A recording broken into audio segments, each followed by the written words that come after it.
Frustrations were running high at the U.S. Consulate in Istanbul as people with appointments for visa applications were turned away and given a slip of paper with a phone number that was not being answered.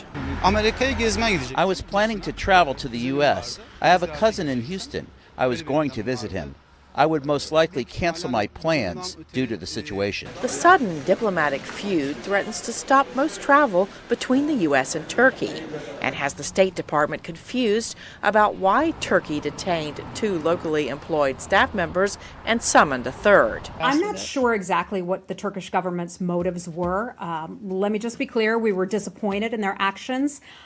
Being able to have close security cooperation, especially with a NATO partner, is incredibly important.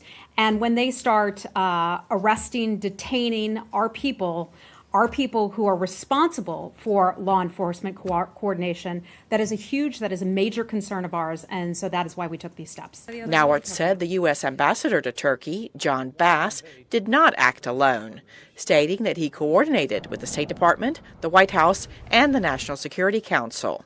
Turkish President Erdogan has accused the detained U.S. staff members of being spies.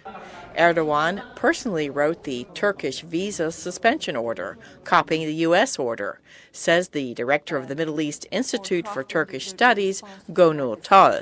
So I think right now the domestic situation is very prone to anti-Americanism, and he's playing on that. Turkish analyst Ahmet Kasim Han said Erdogan had no choice. A visa halt is the worst kind of blow an ally can strike on another. This step is a bit too much. Turkey had no other choice but to retaliate in the same way. This in no way was unusual.